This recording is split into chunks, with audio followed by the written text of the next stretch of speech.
bajé de más. Bueno. Bueno, sí, ahí está.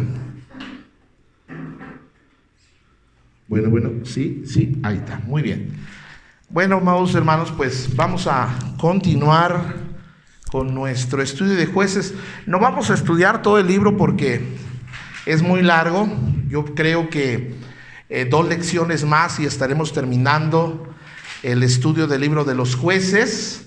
Pero caray, qué impresionante es la palabra del Señor. Es a veces tan certera. Y lo que puedo ver en el libro de los Jueces es que a veces Dios nos confronta mucho con una realidad tremenda en el libro de los Jueces. El libro de los Jueces habla del tiempo del pueblo de Israel cuando no tenían rey ni gobernante. Realmente Dios gobernaba a través de, o Dios gobernaba en ellos a través del profeta Samuel. Y recuerden que el primer rey que hubo después de los Jueces fue este hombre llamado Saúl, ¿verdad? Y nosotros vamos a encontrar que repetidamente hay algo que sucede en el pueblo de Israel. El pueblo de Israel se aparta, sufre y después regresa una vez más. Y vamos a entrar al capítulo número 10 en esta noche, hermanos. Jueces capítulo 10, y vamos a leer el verso número 6. Vamos a empezar en el versículo número 6. Dice: una vez más los israelitas hicieron lo que ofende ¿a quién? Al Señor. Adoraron a ídolos de Baal y a las imágenes de Astarte y a dioses de Aram, de Sidón y de Moab. Quiero que vean cómo cada vez iban adoptando más dioses, cada vez más y más dioses iban adoptando para adorar. Dice: y como los israelitas abandonaron al Señor y no le sirvieron más, dice el versículo número 7, Él se enfureció. ¿Quién Él? Dios se enfureció. Dice: y los vendió a los filisteos y a los amonitas, los cuales desde entonces y durante 18 años, ¿qué hicieron? Destrozaron y agobiaron a todos los israelitas que vivían en Galaad, un territorio amorreo al otro lado del Jordán. Y estos versículos, luego lo primero que nos enseñan es que ellos abandonaron a Dios. Yo veo un mal, hermanos, en el pueblo del Señor en general. No estoy hablando nada más de nuestra iglesia, que hay mucha gente que abandona a Dios, que nada más Dios le compone la familia, que nada más Dios le regresa la salud, que nada más Dios le da el trabajo, que nada más Dios le da lo que tanto estaba anhelando, y después abandonan al Señor. Y nosotros podemos mirar aquí la ingratitud del hombre, del ser humano, cómo tan fácil se nos hace a veces abandonar a Dios.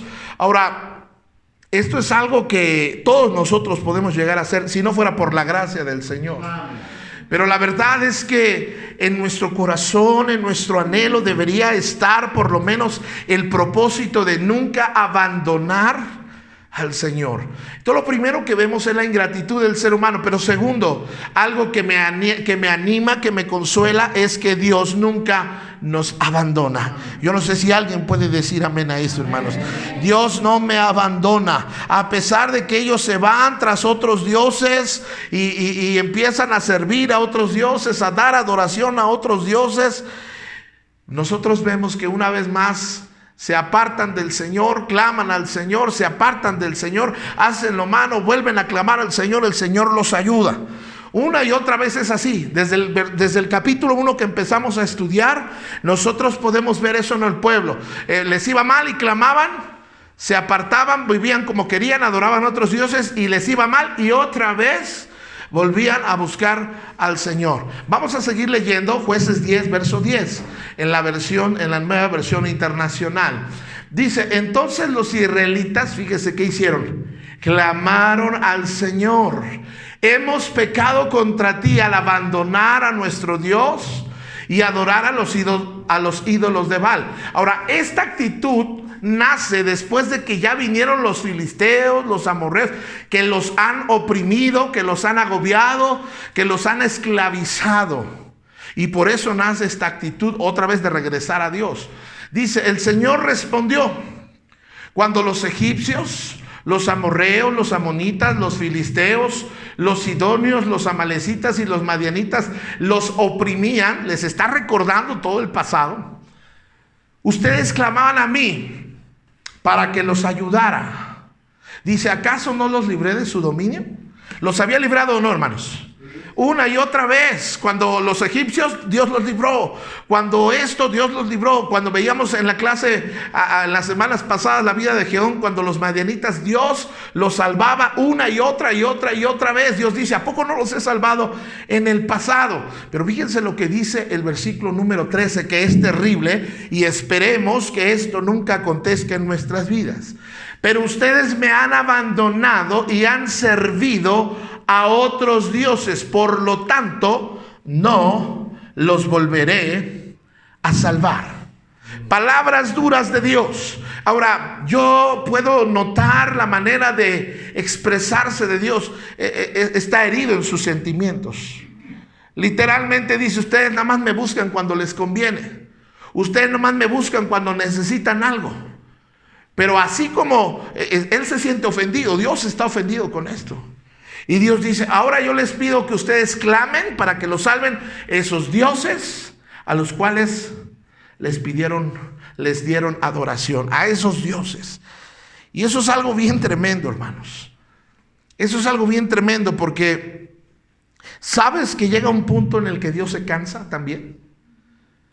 Nosotros a veces abusamos de Dios y citamos pasajes donde, pues yo doy gracias a Dios porque aunque yo soy infiel, Él es fiel. Sí, eso es una verdad.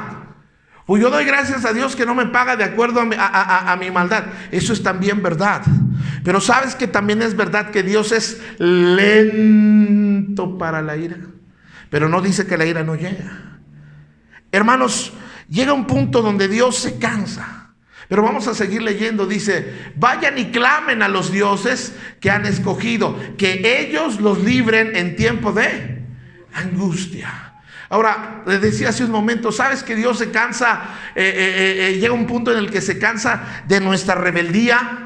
¿Cuántas veces hemos sido rebeldes del Señor? ¿Y cuántas veces Dios nos ha dado oportunidades? Una y otra y otra y otra y otra vez. Y persistimos en la rebeldía. ¿Sabes que Dios también se cansa de nuestras malas decisiones?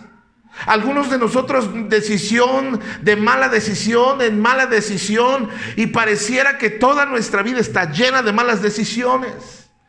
Y yo te quiero decir algo con mucho amor, pero con mucha firmeza. Dios se cansa de componer tus malas decisiones, porque todo eso se pudo haber evitado si tan solo escucharas al Señor.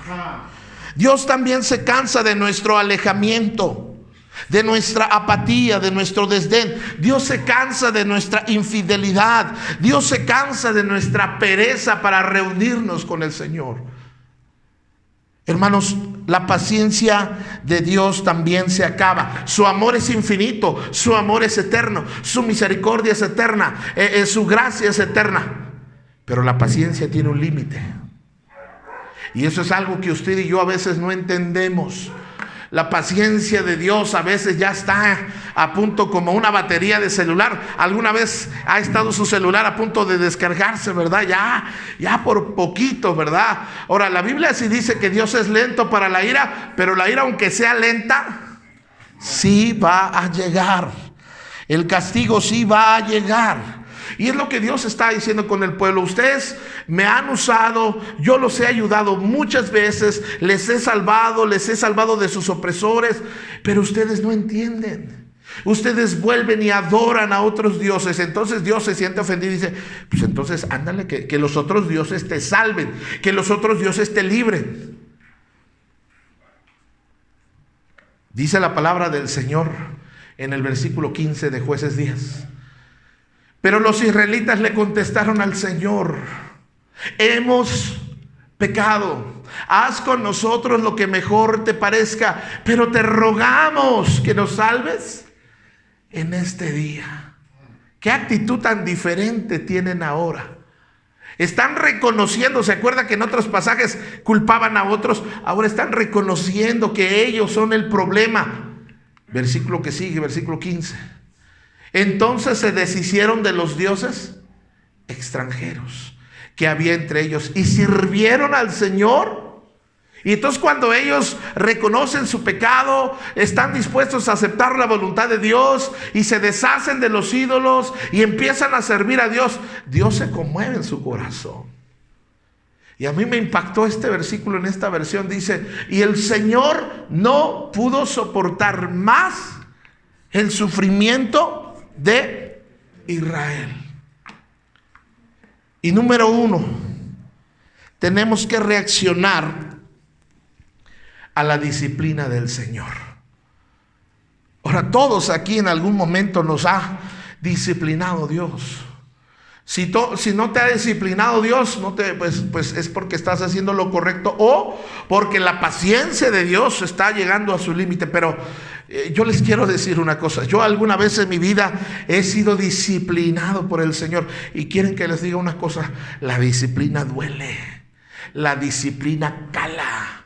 A veces la disciplina del Señor va a dejar una cicatriz. ¿Alguien alguna vez su papá o su mamá le pegó y le dejó una cicatriz? Yo por ahí tengo algún recuerdito. De doña José, por cierto. ¿Sabes que a veces la disciplina del Señor deja huella en nosotros para que no nos olvidemos? Y hermanos, a mí me llama la atención que algunas personas Dios las ha disciplinado, les ha quitado su salud, les ha quitado la bendición, les ha quitado la estabilidad, les ha quitado ya muchas cosas y todavía no reaccionan a la disciplina del Señor. Eso es lo más triste y necio que puede haber en una persona, no reaccionar a la disciplina del Señor. Este pueblo, gracias a Dios, reaccionó y dijo, hemos pecado. Tomaron la actitud correcta cuando les vino la disciplina. Ahora, quiero darle 4 cosas así rápidamente para que Dios se pueda mover a nuestro favor una vez más. Número 1, hay que clamar al Señor. Tiempos difíciles, tiempos de enfermedad, tiempos cuando no nos está yendo bien, son tiempos para clamar al Señor. ¿Sabe? Ahora que estamos en medio de esta cuarentena, ¿cuánto tiempo libre hemos tenido? Demasiado, que llega el punto que ya se aburre la gente de tanto tiempo que tiene ahora. Y esa es una realidad. Que ahora sí tenemos tiempo para clamar al Señor. Ahora, no te está yendo bien, yo te invito a que clames a Dios. Pero número 2, no solo clamar nos va a hacer que el Señor mueva su vida, su corazón y su mano hacia beneficio de nosotros. También es reconocer nuestro pecado. ¿Cuántas veces nosotros culpamos a alguien más de lo que está pasando? ¿Cuántas veces no nos hacemos responsables de lo que yo estoy haciendo? Porque yo soy responsable de algo que no está funcionando bien en la familia. No solo una persona. Yo soy culpable cuando algo no está funcionando en un matrimonio, porque un matrimonio es de 2. Yo tengo algo de responsabilidad en una familia que no está funcionando correctamente. Yo tengo que reconocer mi pecado. No señalar el pecado del otro. No decirle al otro todos los pecados que ha cometido. No. Es reconocer su propio pecado. El pueblo de Israel dijo, hemos pecado. Y luego número 3, someternos a la voluntad de Dios. ¿Cómo nos cuesta trabajo aceptar la voluntad de Dios a veces, amados hermanos? Si Dios en esta tarde decidiera por su voluntad, porque así le pareció bien, enfermarnos, caer en la cama y estar a punto de morir, ¿Dios puede hacer eso en su voluntad? Sí. ¿Y qué vamos a hacer? No, Señor. Dios es soberano. Yo me someto a tu voluntad. Señor, ¿qué quieres para mi vida? ¿Qué quieres que yo haga? Me someto a tu voluntad. Y número 4, se deshicieron de lo que ofendía a Dios. Yo estoy casi seguro, amados hermanos, que todos aquí tenemos algo en nuestra vida que ofende a Dios, que no le agrada a Dios. A veces es mi actitud, A veces es mi forma de tratar a los demás. A veces es mi forma de expresarme. A veces es mi forma de ser. Yo no sé, pero hay algo en mi vida que le ofende al Señor. Puede ser inmoralidad, puede ser mentira, puede ser pornografía, puede ser algo que nadie sabe de ti, pero Dios sí lo sabe. Y Dios dice, no te puedo bendecir hasta que saques de tu vida, hasta que quites de tu vida eso que está estorbando para que yo te bendiga, para que yo derrame mi gracia y mi misericordia en tu vida. Es tremendo ese versículo. Dice, y el Señor no pudo soportar el sufrimiento, más el sufrimiento de Israel. ¿Sabes que Dios no se alegra cuando estamos sufriendo? ¿Sabes que Dios no se complace en la gente que está sufriendo, que está llorando o que no le está yendo bien? Porque Él no quiere eso para nosotros. El anhelo de Dios es darnos bien, es darnos bendición, es darnos paz. Sin embargo, en este momento algunos están sufriendo, están llorando, y no es por la culpa de Dios, es porque nos hemos alejado de Dios. Cada vez que nos alejamos de Dios, cada vez que nos apartamos de Dios, algo malo va a ocurrir en nuestra vida. Eso es algo que no entendemos. A veces la gente se pregunta, ¿por qué nos está yendo así? ¿Por qué no nos va mejor? ¿Por qué nuestra familia está batallando tanto? Y a veces la respuesta es tan obvia. Tiene tanto que no oran, tiene tanto que no leen la Biblia, tiene tanto que no se quieren congregar, ya no les interesa buscar del Señor. Por eso es que, queridos hermanos, les estoy animando en esta tarde a que retomen su comunión con Dios. Si sufrimos, sufrimos por nuestro pecado, sufrimos por alejarnos de Dios, sufrimos por nuestras malas decisiones. Es más, amados hermanos, algunos en la fecha, algunos a la actualidad, estamos sufriendo por malas decisiones que tomamos en nuestra vida. Tal vez la mala decisión de casarnos con una persona, tal vez la mala decisión de tomar un préstamo, tal vez la mala decisión de escoger mal en nuestra vida. Yo no sé, pero a veces parte de la mayoría del sufrimiento que tenemos actualmente no es la culpa de Dios, es nuestra propia culpa. Pero Él quiere que nos acerquemos. Él quiere mostrarnos su amor. Él quiere mostrarnos su salvación. Él quiere mostrarnos su gracia y sus milagros. Y hoy nosotros vamos a aprender de un hombre, ¿verdad? Llamado, bueno, ahorita lo vamos a ver, ¿verdad? Pero hoy vamos a aprender de un hombre llamado Jefté.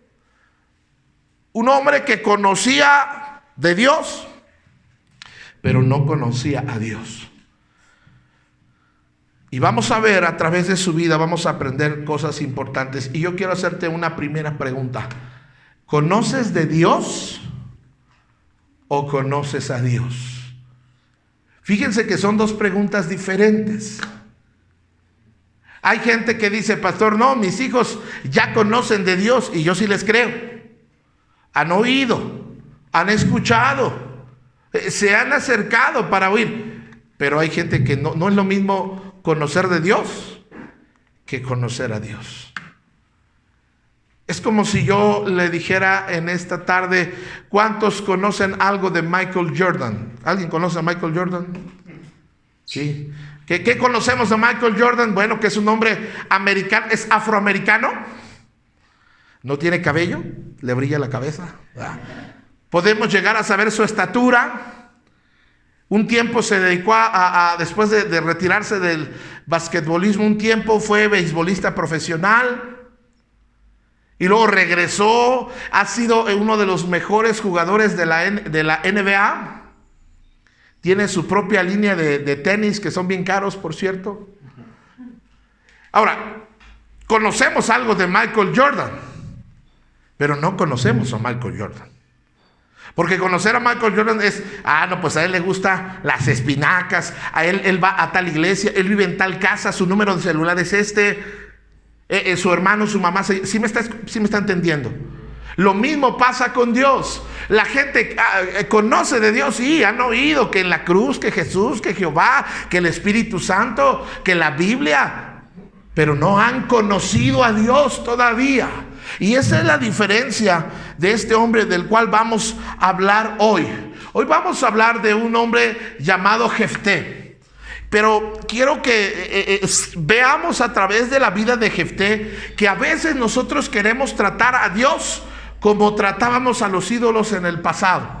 Como cuando iba a la iglesia tradicional y tenía sus santitos, así a veces quiere tratar a Dios. Vamos ahí a Jueces 10, verso 17. Dice: cuando los amonitas fueron convocados y acamparon en Galat, los israelitas se reunieron y acamparon en Mizpa.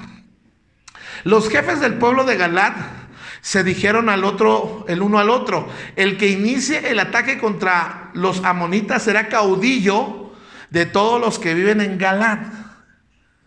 Ahora, ellos están a punto de enfrentar a los amonitas. Los amonitas eran un ejército numeroso, como los madianitas eran también orientales, eran también de ese tipo, de esa raza también. Pero ellos tienen una historia con el pueblo de Israel. Cuando el pueblo de Israel va a entrar a la tierra prometida, están a punto de entrar a la tierra, por la tierra de los amonitas, y para no entrar en guerra con ellos porque eran muy violentos, lo que hizo el pueblo de Israel fue darles la vuelta, porque no estaban muy seguros de ganarles. Entonces, para evitar una pérdida, le rodean y llegan a la tierra prometida por otro lugar para no enfrentarlos a ellos. Ahora, por 300 años nadie reclamó la tierra donde estaban ahora los israelitas, y ahora los amonitas de la nada les dicen: quiero esa tierra me pertenece. Y entonces ahora están en un problema los israelitas, porque van a entrar a la guerra, pero no tienen un líder moral, como Gedeón, ¿se acuerda? Que inspire, que mueva al pueblo. Entonces, número 2, y ahorita lo vamos a ver: Dios no rechaza a nadie. Y vamos a hablar de Jefté. Si usted quiere saber de la vida de Jefté, puede leer en su casa Jueces 11. Pero le voy a contar un poquito de la biografía de Jefté. Jefté es uno de los tantos hijos de su papá, que su papá precisamente se llamaba Galat. Y este hombre tuvo muchas esposas, tuvo muchas mujeres, tuvo hijos legítimos con las esposas, unos no tan legítimos con las concubinas. Pero hay una historia, hay un momento en la vida de Galad, el papá de Jefté, donde él estuvo de ojo alegre y estuvo con una prostituta, con una mujer de la vida galante. Y de ahí, de ese encuentro, nace Jefté. Entonces Jefté, por el tipo de mamá que tenía o que tuvo, la reputación que pudo haber tenido su mamá, estaba por los suelos. Por lo tanto, cuando él nace en una familia disfuncional totalmente. Él nace sin su papá no lo quiere reconocer porque es hijo de una prostituta. Sus hermanos lo rechazan. La gente del pueblo no lo quiere, precisamente porque es hijo de una prostituta. Y entonces la vida para Jefté es una vida de menosprecio, es una vida donde lo rechazaban, es una vida donde no lo querían. Pero hoy quiero decirte algo, que Dios no rechaza a nadie. Y esto me anima, porque no importa tu pasado, no importa todo lo mal que hayas hecho en el pasado, no importa lo que hayas fracasado, no importa qué tan bajo hayas caído alguna vez en tu vida, Dios no te rechaza.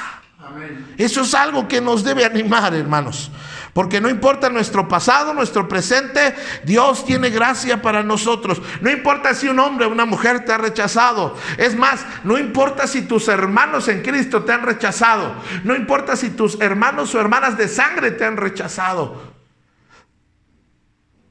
Se siente feo cuando nuestros hermanos de sangre nos rechazan, ¿verdad? ¿Lo ha vivido alguna vez? Una de las peores de los peores sentimientos que puede experimentar el ser humano es el rechazo. El rechazo puede llegar a marcar nuestra vida de una manera negativa. Puede marcarnos de por vida, puede traer inseguridad a nuestra vida, puede hacernos sentir menos por el resto de nuestra vida cuando nuestros hermanos de sangre nos rechazan. Bueno, tanta era la hazaña contra Jefté que los líderes del pueblo le dijeron: mira, Jefté, pues no te queremos en este pueblo, vete a otro lugar. porque le das mala fama a nuestro pueblo. Entonces probablemente Jefté tuvo que crecer en otro pueblo, en otra colonia de las más feitas. Si fuera aquí la Ciudad de México, ¿cuál le gusta? No sé, ¿verdad?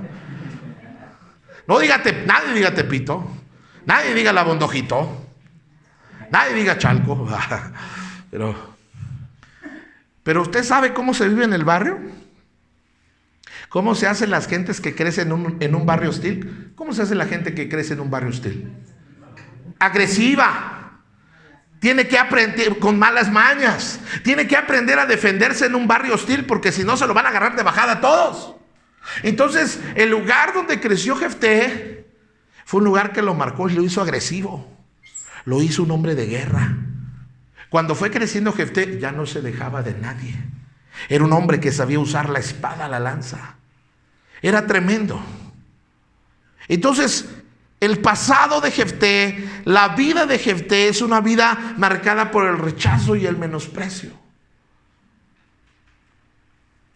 Y la gente pensaba lo peor de Jefté. Sin embargo, están tan necesitados, no tienen un líder que guíe el ejército de los israelitas, que los jefes de Galaad van a visitar a Jefté y le ofrecen la chamba de ser pues el general, el caudillo. Dice Jueces 11:8. Ya Gedeón les dijo: ¿para qué ustedes mismos me corrieron del pueblo y ahora quieren que los ayude? Y ellos le responden, dice: porque te necesitamos, contestaron los ancianos. Dice: si marchas al frente de nosotros de la batalla contra los amonitas, te proclamaremos gobernante de todo el pueblo de Galaad. Oiga, está bueno el ofrecimiento, ¿no? Después de que era rechazado, menospreciado, que sus hermanos no lo quieren, ahora él tiene la posibilidad de ser el gobernador de Galaad. ¿Puede usted imaginar lo que sintió Jefté? Mi oportunidad al fin de estar sobre mis hermanos. Ahora sí les voy a cobrar, ¿verdad? A lo mejor las que me han hecho esos malvados. Jefté se emocionó. Jefté dijo: bueno, voy a aceptar el puesto. Voy a regresar con un nombre especial. Voy a regresar al pueblo ya no voy a ser rechazado, ahora voy a ser aceptado. Y entonces Jefté, acuérdese, es un hombre que no conoce de Dios todavía. Él ha escuchado de Dios, pero Jefté no conoce a Dios. De hecho, Jefté, otra vez, el contexto de su vida es de una vida de idolatría, de una vida pagana, de una vida de ofrecer a los dioses intercambio y trueque por alguna bendición o milagros. Y número 3, aunque no conocía Jefté a Dios, Dios estaba con Jefté, porque tenía una misión para Jefté. Y dice ahí la palabra del Señor: entonces Jefté, poseído por el Espíritu del Señor. Lea conmigo otra vez esa parte en azul, por favor. Dice: entonces Jefté, poseído por el Espíritu del Señor. Acuérdense que hablamos de Gedeón también, cómo fue poseído, ¿verdad? Ahora, cuando hablamos de posesión, no piensen en la del exorcista, no piensen en la que no, estamos hablando de que a Jefté lo poseyó el Espíritu del Señor para algo bueno. Así como hay posesiones demoníacas, pues también había posesiones que venían del Señor, ¿verdad? Y dice: recorrió Galaad, Manasés, y pasó por Mizpa de Galaad, y desde allí avanzó contra los amonitas. Entonces él va poco a poco ganando batallas, va poco a poco ganando ciudades, va liberando ciudades. Le está yendo bien. ¿Pero por qué le está yendo bien a Jefté? Porque el Espíritu del Señor estaba con él. Y a pesar, esto me anima, porque a pesar de mi pasado, a pesar de tu pasado, a pesar de mi trasfondo, de tu trasfondo, a pesar de mi familia, de tu familia, a pesar de mis tropiezos, errores y fracasos, tú puedes decir también como Jefté que Dios está contigo. Repita conmigo: Dios está conmigo. No, pero con convicción: Dios está conmigo. No lo dude. A veces de repente vemos, pues si ni mi familia está conmigo. Pues si ni mis hermanos están conmigo, pues a lo mejor tus hermanos no están contigo, a lo mejor el viejo no está contigo, a lo mejor la mujer no está contigo, pero Dios está contigo. Amén. Y si Dios es con nosotros, ¿quién contra nosotros? Ahora vamos a ver que aunque no conoce a Dios, Jefté ha escuchado de Dios, Dios está con él, Dios lo ha poseído, porque tiene que hacer una labor. Y entonces Jefté va a negociar con Dios. Y qué increíble es que a veces los creyentes queremos negociar con Dios. Yo le quiero decir una cosa: Dios no negocia con nosotros. Tú y yo a veces queremos negociar con Dios. Si me bendices, te aliviano, Señor. Si me contestas esta petición, entonces te voy a servir, Señor. Si arreglas mi vida, Señor, de este caos, entonces mira, me voy a portar bien, Señor. Y queremos negociar con Dios. Pero la verdad es que Jefté quiere negociar con Dios porque es lo que él había aprendido. Así se trataba a los dioses paganos. ¿Se acuerda que en una de estas lecciones les dije que para poder recibir la bendición, por ejemplo, de Astarte, había que ofrendarle ciertas cosas, y una de esas cosas eran orgías sexuales que tenían que hacer frente de esa diosa pagana? Era una ofrenda. O a Baal, para que Baal era el que bendecía las cosechas con lluvia, tenían que ofrendarle niños vivos. Entonces Jefté está creciendo en un ambiente donde él está acostumbrado a hacer mandas. Él está acostumbrado a ofrecer sacrificios. Él está acostumbrado a negociar, te doy y me das. Como cuando antes iba a la iglesia tradicional. ¿Se acuerda cuántas veces usted, alguna vez, no todos tal vez, pero alguna vez hizo un trueque con Dios, ¿verdad? O con los ídolos. O cuántas promesas se le han hecho al famoso San Judas Tadeo, el santo de las causas imposibles, ¿verdad? Yo me acuerdo que en la primaria iba un niño, no en nuestro salón, en el salón de junto, pero iba vestido de monje. Y el niño iba así por una manda que su mamá le hizo, pero viera de ver todo el bullying que le cayó. Le levantaban la falda al niño, le amarraban, no, hombre, y todo por lo que la mamá prometió, y el pobre chamaquito pagando la manda. Pero así es con los ídolos. Así es en el paganismo. En el paganismo, es más, culturalmente, por ejemplo, hablando de nosotros los mexicanos, usted sabe que aquí en la Ciudad de México estaba el imperio mexica, estaban los aztecas, y ellos ofrendaban el corazón de una mujer virgen a su Dios también, dentro de los muchos dioses que tenían. A Tlaloc se le hacían sacrificios. A Huitzilopochtli se le hacían sacrificios. Las culturas y los dioses paganos en todas las culturas del mundo se manejan así: te doy y me das. Entonces Gedeón quiere tratar al Dios vivo y verdadero como trata a los dioses paganos. Y va a entrar a hacer en un trato. Ahora, yo quiero decirle así. Yo quiero decirle en esta tarde que él hizo eso porque no conocía a Dios. Fíjese lo que dice ahí. Vamos a ver cuál fue el trato. Dice: y Jefté hizo un juramento. Nadie le dijo que lo hiciera.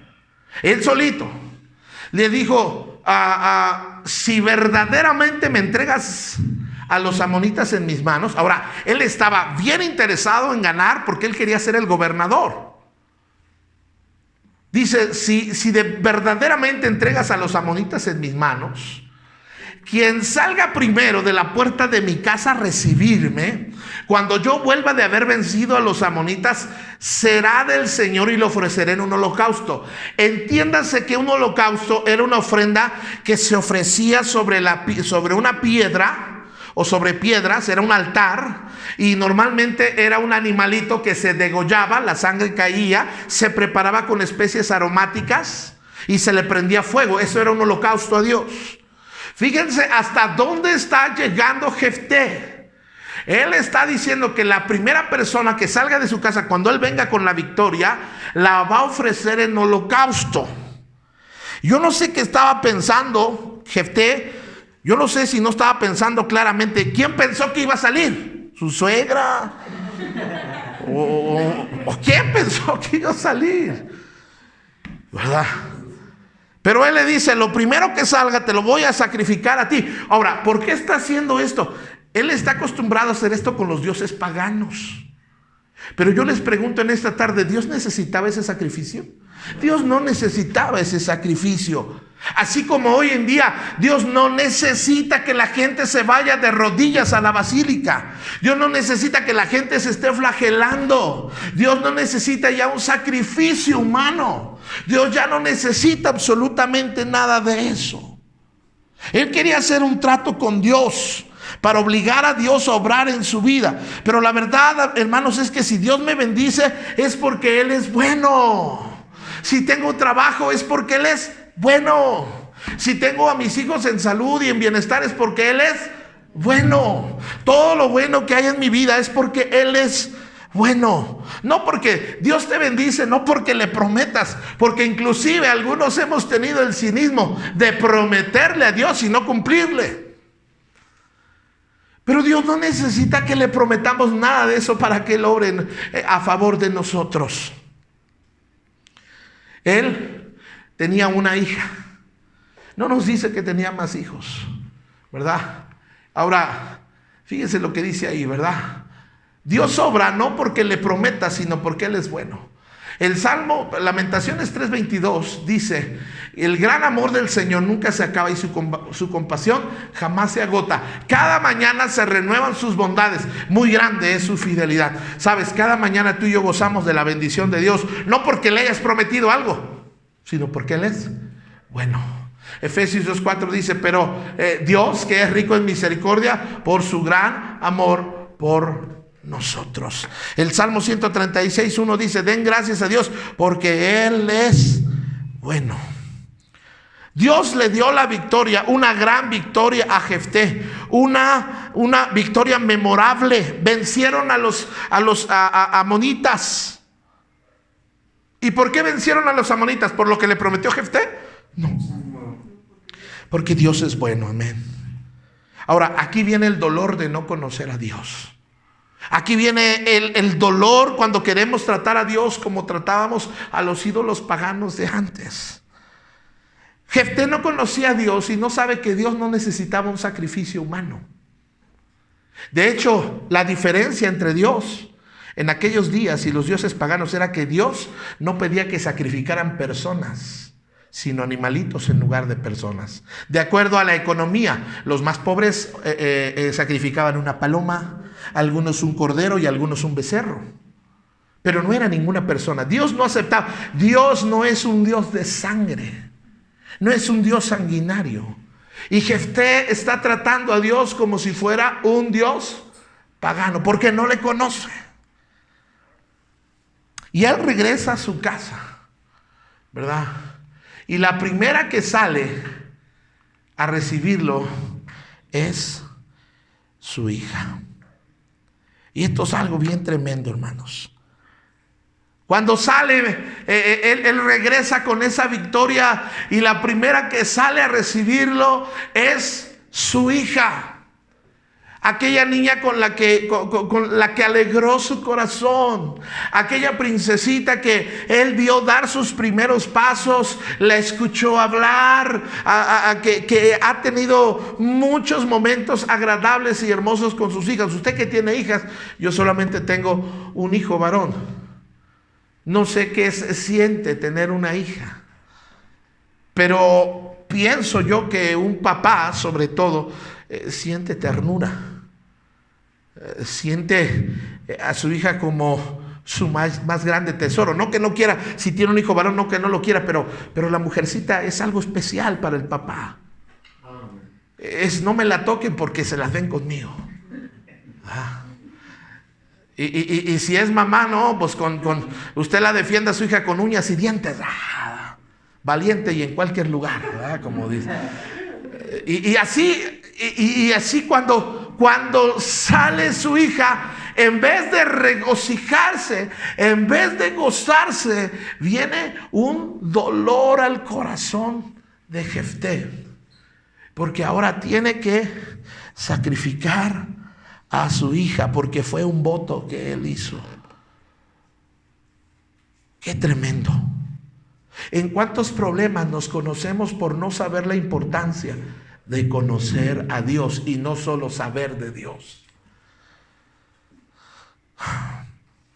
Y en este asunto hay opiniones divididas. Hay algunos que dicen que efectivamente le quitó la vida y la ofreció a Dios, como él había dicho. Y otros dicen que la llevó al templo a servir con los sacerdotes. Pero la mujer, la hija, nunca se pudo casar. Nunca pudo realizarse como esposa, como madre. De hecho, una de las cosas que le pide en la historia es: papá, déjame que vaya a llorar mi virginidad con mis amigas.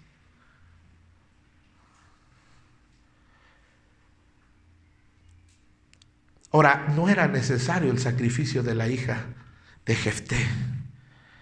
Y todo por no conocer a Dios. Fue un sacrificio innecesario. ¿Cuántas cosas tú y yo a veces hacemos que no eran necesarias para que Dios nos ayudara? Que Dios nunca las pidió. Yo decía hace un momento, ¿sabes cuánta gente bonita y linda y gente buena va de rodillas a la basílica y sus rodillas tú las ves sangrando? ¿Cuánta gente participa? ¿Cuánta gente en diciembre deja sus pueblos, sus ciudades y viene en peregrinaciones exponiéndose a cuánta cosa? Cosas que Dios nunca mandó. Porque ves, la religión es el intento humano por ganarse la bendición. Pero tú y yo sabemos que la bendición viene por la gracia de Dios, por la misericordia de Dios. Y número 4, vamos a encontrar nosotros el dolor de la envidia. Como cuando Gedeón ganó, ¿se acuerda que vinieron unos y le reclamaron: ¿por qué no nos invitaste a la guerra? Así mismo pasó con Jefté. Capítulo 12, verso 1 dice: y los hombres de Efraín se alistaron y cruzaron hacia el río de Safón y dijeron a Jefté: ¿por qué fuiste a luchar contra los amonitas sin llamarnos para ir contigo? Le están reprochando. Y luego mire lo que dice: ahora prenderemos fuego a tu casa contigo adentro. Y esto es increíble, hermanos, porque la tribu de Efraín tuvo envidia de lo que Dios había hecho en la vida de Jefté, de la victoria que Dios le había dado a Jefté. Yo te invito a que nunca tengas envidia de lo que tengan tus hermanos y tus hermanas, de lo que tenga otra persona. Si a otra persona le va bien, tú di: Dios te bendiga y te dé más. Nunca tengas envidia. Versículo 2, ¿qué sucedió? Jefté respondió: mi pueblo y yo estábamos librando una gran contienda con los amonitas. Aunque yo los llamé, ustedes no me libraron de su poder. O sea, él sí los llamó, pero no apoyaron. Y Dios todavía estaba con Jefté. La Biblia dice que 42,000 hombres de la tribu de Efraín murieron por esa envidia. Qué tremendo. La Biblia dice que la envidia consume la vida de sus poseedores.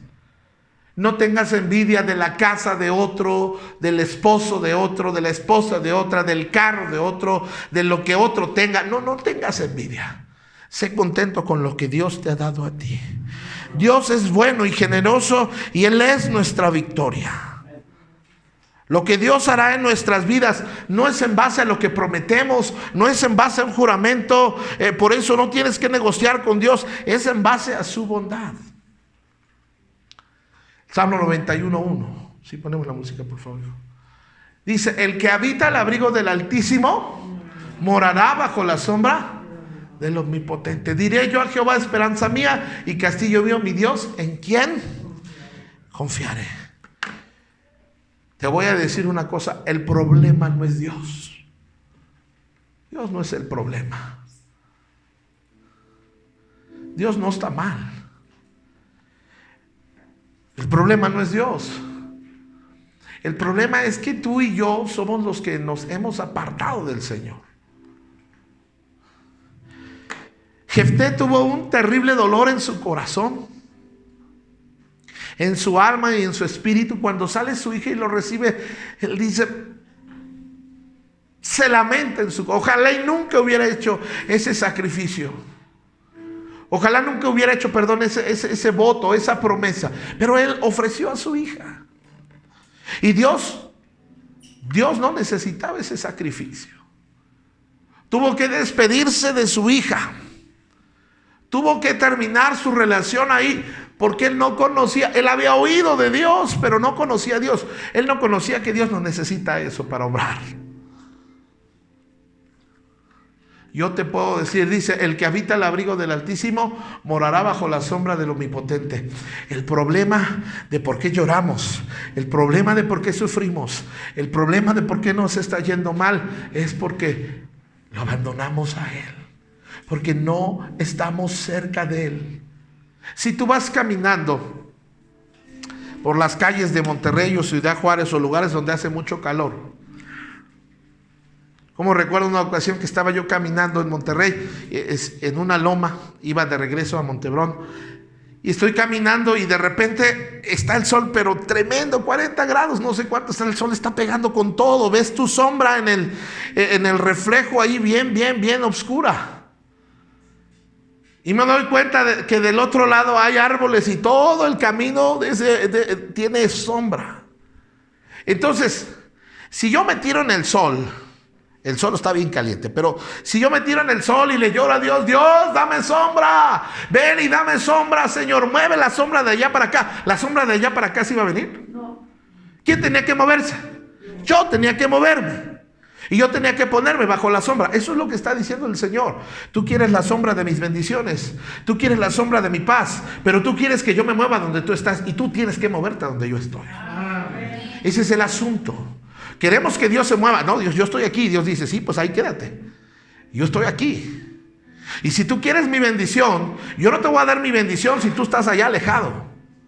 Yo te voy a dar mi bendición cuando estás debajo de mis alas, debajo de mi sombra. El cuidado, la protección, la bendición, todo eso está debajo de la sombra del Señor. Y si yo quiero que esa sombra me beneficie a mí, yo tengo que moverme y accionarme y ponerme debajo de su sombra. No te alejes del Señor. A veces nos distraemos, nos movemos, nos apartamos, y a veces nos apartamos por tonterías, por un problema en la iglesia, por un desánimo en la casa, por falta de dinero, porque no nos está yendo bien. Hermanos, justo cuando no nos está yendo bien es cuando más cerca necesitamos estar del Señor. Yo le invito a que no sea como Jefté, y no piense que por prometerle a Dios, o no piense que nada más por llorarle a Dios, Dios va a bendecirlo. Dios lo va a bendecir si usted se mueve a donde Él está y hace lo que Dios quiere que usted haga. Vamos a orar. Cierre sus ojos un momentito. Señor, gracias esta noche te damos.